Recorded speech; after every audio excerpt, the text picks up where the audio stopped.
오늘은 매우 기쁜 날입니다. 계절 중에 가장 좋은 계절, 가을이며 또 10월 첫째 주, 오늘 또 성찬 예식과 함께 결혼 예식이 함께 거행되는 축복의 주일입니다. 제가 지금 와서 돌이켜보면은 나도 결혼을 주일에 예배 시간에 할 걸 하는 후회가 있습니다. 근데 지금 그런 희망이 다 없습니다만은 이 다음에 기적적으로 다시 한번 태어난다고 하면 그렇게 하려고 생각을 합니다. 제가 성장 과정에서 이 가을이 되면은 가을을 예찬하는 말들을 많이 듣곤 했습니다. 그 중에 대표적인 말이 천고마비의 계절, 사색의 계절, 독소의 계절이라는 말을 많이 듣곤 했습니다. 그러한 그 가을에 우리의 지나온 삶을 되돌아보면서 잔잔한 감동 가운데서 읽을 수 있는 한 권의 책이 있습니다. 호주 태생의 블로니 웨어라고 하는 여성이 그의 생애에서 간병인으로 말기 환자들을 돌보면서 그의 현실에서 관찰하고 경험한 것을 감동적인 이야기로 엮어낸 책입니다. 그 책 영어 제목이 The Top 5 Regrets of the Dying입니다. 우리말 번역으로 죽을 때 가장 후회하는 5가지입니다. 그 책에는 인간의 강인함과 연약함이 잘 묘사되어 있는 동시에 삶에 대한 긍정적이고 영감을 불러일으키는 메시지가 담겨 있습니다. 그 책은 저자가 자신의 지나온 삶을 되돌아보며 이야기 형식으로 쓴 저자의 회고록이라고도 볼 수 있습니다. 그래서 번역본에 책의 제목을 내가 원하는 삶을 살았더라면으로 되어 있습니다. 저자는 말기 환자들과 지내면서 말기 생애 자리에서 그들이 공통적으로 후회하는 것을 5가지로 요약하고 있습니다. 첫째가 다른 사람이 아닌 내가 원하는 삶을 살았더라면, 다른 사람이 아닌 내가 원하는 삶을 살았더라면. 다른 사람과는 달리 말기 환자들에게는 자기 자신에게 솔직한 인생을 살지 않았던 것에 대한 후회가 깊습니다. 자신은 아주 대단한 삶을 살고 싶어 하지도 않았고 자기는 좋은 사람이었고 누구에게도 해를 끼치지 않았고 진실하게 살았다고 생각되는데도 불구하고 돌이켜보면 그 누구도 아닌 자신을 위해 하고 싶었던 것들을 하지 못했고 그걸 할 용기가 없었다는 것을 그들이 후회합니다. 그 다음 2번째로 내가 그렇게 열심히 일하지 않았더라면, 내가 그렇게 열심히 일하지 않았더라면 현재와 미래를 잃어버리지 않았을 것인데, 생애 말기에 있는 사람들이 자신들의 지나온 삶을 돌이켜보면서 확실히 자기가 이 일을 너무 좋아했고 사회적인 지위를 누리는 것도 좋아했다고 하는 것을 시인하고 있습니다. 하지만 이제 이 시간에 그게 무슨 소용이며 정말로 자신이 삶을 헤쳐나갈 수 있게 해준 것들에는 많은 시간을 쓰지 못했다고 하는 것을 후회합니다. 더 나은 삶을 바라는 것이 잘못된 것은 아닙니다. 문제는 업적과 소유물을 통해 자신이 알려지고 싶은 욕구에 늘 사로잡혀 있었다는 것. 그리고 사랑하는 이들과 시간을 보내지 못했다고 하는 것. 그리고 진정 내가 원하는 것을 하지 못하게 그런 것들로 방해받았다는 것입니다. 그 다음 그 세 번째로 내가 감정을 표현할 용기가 있었더라면, 내가 감정을 표현할 용기가 있었다라면, 저자는 그가 돌보고 있던 요제프라는 환자가 감정을 드러내지 못하고 비통해하는 것을 바라보면서 스스로 저자는 그의 마음에 이러한 결심을 합니다. 나는 항상 내 감정을 다른 사람들과 함께 나누기 위해 용기를 내어야 하겠다. 나는 개인적인 사생활의 벽들을 서서히 무너뜨려야 하겠다. 그리고 우리가 왜 마음을 열고 솔직해지는 것을 두려워하는지를 깊이 생각해 보아야 하겠다. 그것은 솔직함에서 비롯되는 고통을 피하기 위해서이다. 하지만 우리가 만든 그러한 벽들로 오히려 우리 자신이 고통을 만들게 된다. 다른 사람들이 우리가 진정 누군지 알지 못하게 만들어가고 있다고 했습니다. 그 다음 친구들과 계속 연락하고 지냈더라면, 다른 말로 표현하면은 친구들과 계속해서 사귐의 삶을 살고 지냈더라면, 저자의 말입니다. 전 세계 요양원에는 아름다운 영혼을 지녔으나 너무나 외로운 노인들이 수천 명에 이른다. 요양원의 삶이 갇힌 수많은 젊은이들도 있다. 일주일에 단 몇 시간만이라도 누군가 이 사람들을 찾아가 마음을 열고 친구가 되어주면 그들의 마지막 삶에 중요한 영향을 끼칠 수 있다고 했습니다. 마지막으로 나 자신에게 더 많은 행복을 허락했더라면, 나 자신에게 더 많은 행복을 허락했더라면, 우리는 무엇이든 목적을 갖고 세상에 기여하기 위해서 노력하는 것은 중요합니다. 당연합니다. 하지만 최후의 결과에 따른 행복만 추구하는 것은 올바른 삶의 방법이 아닙니다. 매일매일 살아있는 것에 감사하고 현재의 행복을 즐기고 인정해야 하며, 결과가 나오고 나서 혹은 이 일을 다 마치고 은퇴하고 나서 또 무언가를 해내고 난 후가 아니라 지금이 더 중요하다는 것을 여기서 말하고 있습니다. 사람은 누구나 후회 없는 삶을 살 수 없습니다.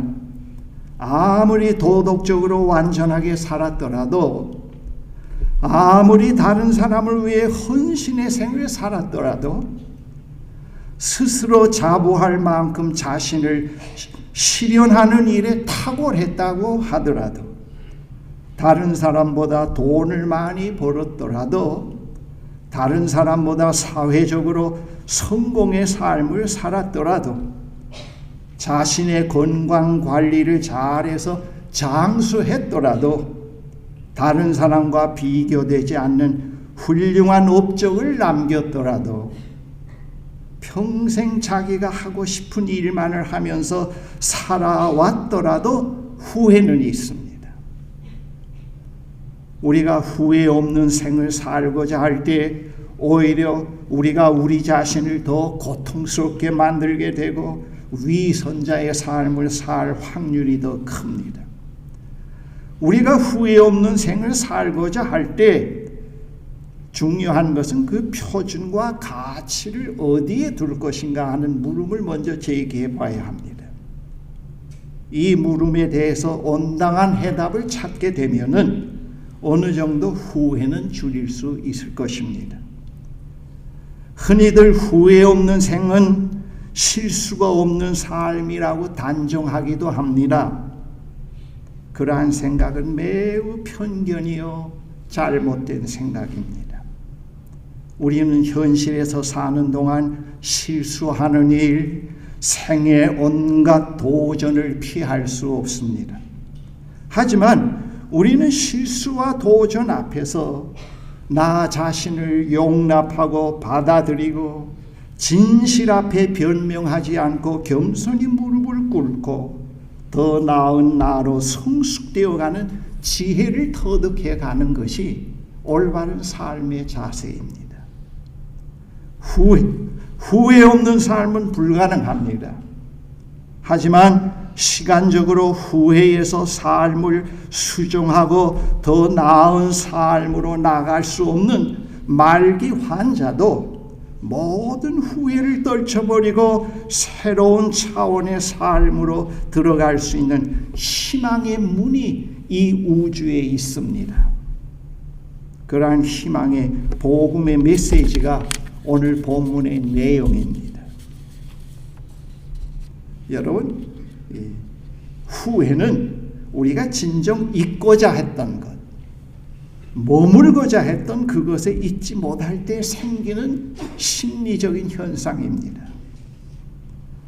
우리는 우리가 진정 있어야 할 그것이 어디인지도 모르기 때문에 엉뚱한 곳에 있을 자리를 마련해 보려고 평생 에너지와 노력과 시간을 낭비하면서 살 수가 있습니다. 진정한 행복은 자신이 있어야 할 것을 알고 그것에 머물 때 느끼는 경험입니다. 우리는 어떤 이유에서든 생의 끝자락에 서서야 비로소 소홀히 하고 무시했던 그 자리를 그리워하게 됩니다. 의외로 그 자리는 다른 사람에게 인정받고 칭찬받으며 산 자리도 아니요, 불철주야 달려서 도달했던 성공의 자리도 아니요, 업적을 쌓은 자리도 아니요, 나름대로 벽을 높이 쌓고 그 안에 숨어있던 자리도 아닙니다.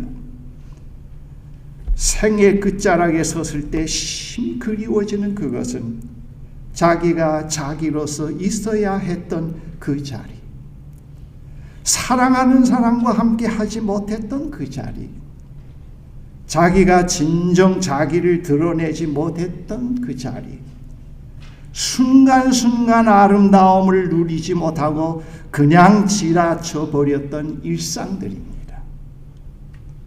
하지만 생의 끝자락에서 그리워하는 이러한 곳들은 좀 더 깊이 통찰해 보면은 진정 우리 자신도 잘 모르고 있는 보다 깊은 곳에 숨겨져 있는 그것에 대한 그리움입니다. 거기에 대한 하나의 사인입니다. 그것은 하나님의 사랑과 용서의 손이 나를 어루만지는 자리요, 내가 나를 소외시키지 않고 나 자신을 있는 그대로 사랑하는 자리요, 이웃과 마음을 열고 진정 삶을 나누는 자리요, 순간순간 자연의 아름다움을 느끼며 감사와 찬송이 있는 곳입니다. 하나님께서 우리를 위해 하고자 하셨던 일이 바로 우리를 그곳에 세워주는 일이었다는 것을 오늘 본문에서 말씀합니다. 출세의 자리, 성공의 자리, 높은 업적의 자리, 자기가 아닌 쇼를 하면서 남의 것을 모방하면서 사는 자리, 남의 시선과 인기에 늘 맞추어서 사는 자리, 그것에 우리를 세워주려고 하나님이 그 아들을 희생시킨 것이 아니라는 것.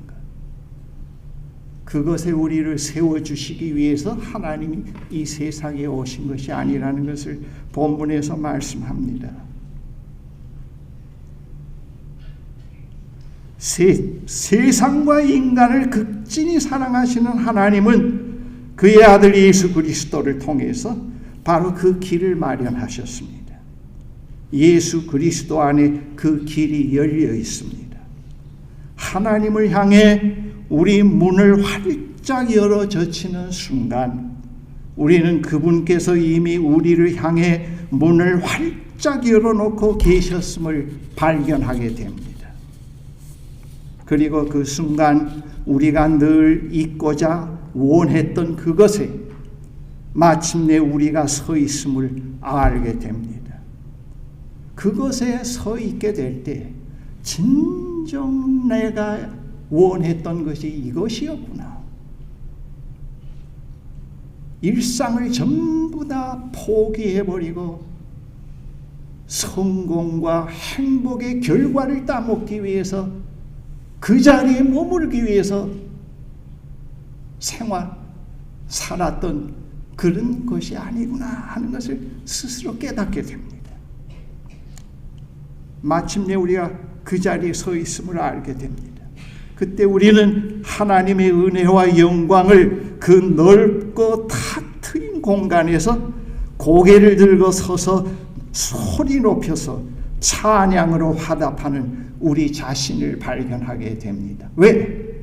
드디어 자기도 알지 못했던 깊은 곳에 숨겨져 있던 그것이 그 자리가 자기가 있기 때문에 찬양을 하게 됩니다. 사람들이 찾고 있는 것이 바로 거기입니다. 우리가 행복의 결과, 성공만을 삶의 목적으로 삼고 살아갈 때 생의 끝자락에 와서야 그것에 머물지 못한 것을 후회하게 됩니다. 말기 환자들은 자신들이 진작 그것에 들어서지 못한 것에 대해서 깊이 후회하게 되었던 것입니다. 평소에 그곳에 머물렀다면 마지막 순간이 그렇게 어렵지는 않았을 것입니다. 그들에게는 그들을 감싸 안아줄 따뜻한 사랑의 품이 그리웠던 것입니다. 그들에게는 자신들이 시켜버린 내면의 어린 아이의 울음소리가 늘 들렸던 것입니다. 그것이 이제 말기 인생에서의 느끼는 고통입니다. 해결이 잘 되지 않는 고통입니다. 하나님께서 창조하신 이 우주에는 하나님 스스로 그분의 자유 가운데서 누구의 방해나 누구의 도움도 받지 않고 스스로 마련하신 그분에 의해서 마련된 그곳이 있습니다. 본문에 그것이 은혜의 자리라고 묘사되어 있습니다. 이 은혜의 자리는 하나님께서 모든 사람을 그 자리로 초청하고 계십니다. 이 자리는 새로운 삶을 시작할 수 있는 자리입니다. 이 자리에서는 시간적으로 돌이킬 수 없는 생의 끝자락에 서 있는 사람도 상실한 것, 실수한 것을 보상받을 수 있는 자리입니다. 이 자리에서는 다른 사람이 아닌 나 자신으로 삶을 새롭게 시작할 수 있습니다. 이 자리에서는 나 자신을 있는 그대로 드러낼 수 있는 자유의 자리입니다. 오히려 그렇지 못할 때 매우 불편하고 고통스럽습니다. 이 자리에서는 자신의 감정을 숨기지 않고 그대로 표현할 수 있습니다. 이 자리에서는 서로 위로를 나눌 수 있는 그러한 자리입니다. 하나님이 그러한 자리를 마련하시고 우리를 그러한 자리에 세워주시고자 했던 것입니다. 오늘 이 자리에 있는 여러분들은 우리는 바로 지금 그 자리에 있는 사람들입니다. 행복한 삶, 행복한 가정을 이루는 길은 바로 인생의 도상에서 만난 두 사람이 은혜의 자리에서 서로 성숙되어 갈 때 이루어지게 됩니다. 이 자리에 있지 않게 될 때 다른 사람의 인정과 칭찬의 희생물이 되게 되고 헛된 욕망의 노예가 되어서 일상의 행복을 잃어버릴 수가 있습니다. 그러한 삶에는 감사와 기쁨과 희망이 없습니다. 자기 자신은 물론 가정과 자녀를 경쟁과 욕망의 희생물로 만들게 됩니다. 그러한 면에서 생각해 볼 때 가정은 현실에서 잠정적인 은혜의 자리라고 규정할 수 있습니다. 가정이 현실에서 잠정적인 은혜의 자리로 규정되는 것은 장성한 남녀가 인생의 여정에서 서로 돕는 배필로 만나서 서로 헌신하며 지지하며 존중하는 영원한 언약 관계를 맺기 때문입니다. 여기서 서로 이용해 먹고 서로가 내가 나를 행복하게 만들어 버리라고 하는 그런 것이 아니고, 여기에서 서로 다른 두 사람은 서로를 인정해 주는 것을 배웁니다. 서로 상대를 세워주는 것을 배웁니다. 서로 사랑하는 법을 배웁니다. 삶의 장애물을 창조적 디딤돌로 만들어가는 것을 배웁니다. 더 소중한 일은 생명을 잉태해서 낳고 그 생명이 건강한 인간으로 살아갈 원초적인 기초를 형성해 주는 일입니다. 여러분, 이러한 의미의 은혜의 자리로 가정이 되어가지 못할 때 결혼이 후회스러운 일이 됩니다. 야망 때문에 가정도 모르고 명예욕 때문에 모든 것, 일상의 삶은 하나도 없고 그렇게 될 수가 있습니다. 여러분, 그 책임은 하나님에게, 부모에게, 친척들에게 있지 않고 성숙해가는 삶을 포기한 자신에게 있습니다. 삶의 진정한 의미와 가치를 모르는 자기에게 있습니다. 성숙해 가기를 포기하는 것은 불행한 삶을 자초하는 것입니다. 성숙을 포기하는 것은 하나님께 응답의 삶을 포기하는 것과 같은 의미가 됩니다. 오늘 이 자리에 참여하신 사랑하는 형제 자매 여러분, 또 오늘 가정을 이루는 사랑하는 젊은이 부부 여러분을 포함해서 우리 다시 한번 생각해 볼 필요가 있습니다. 진정 하나님은 우리를 어떤 자리에 세우시길 원하고 계시는지, 그리고 하나님은 그 자리에 계시면서 문을 활짝 여시고 손을 넓게, 양손을 넓게 펴시고 말씀하십니다. 수고하고 무거운 짐진 자들아 다 내게로 오라. 내가 정말 너희들이 원하는 그 자리에 내가 너희들을 세워주겠노라고 말씀합니다. 기도하십시오. 전능하신 하나님 아버지께서는 우리의 행복을 강제로 빼앗아가는 폭군, 그리고 변덕스러운 그런 신이 아닙니다. 하나님은 매우 자상하시고 친절하시고 사랑이 풍성하신 우리의 아버지십니다.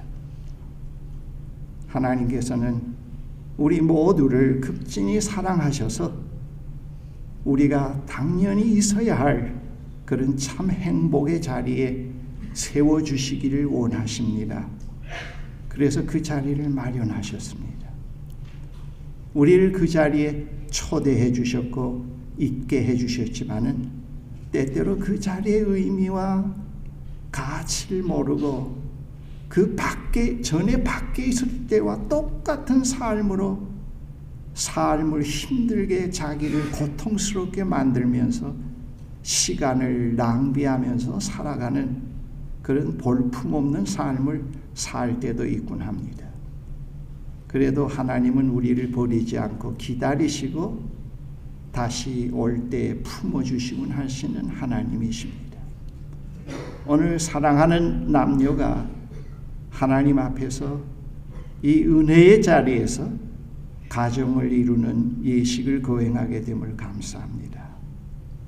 앞으로 이들의 미래를 하나님이 축복하셔서 정말 하나님이 원하시는 그 자리에 거기에 머물면서 하나님이 기뻐하시는 그런 아름다운 공동체의 가정을 이루어갈 수 있도록 축복해 주십시오.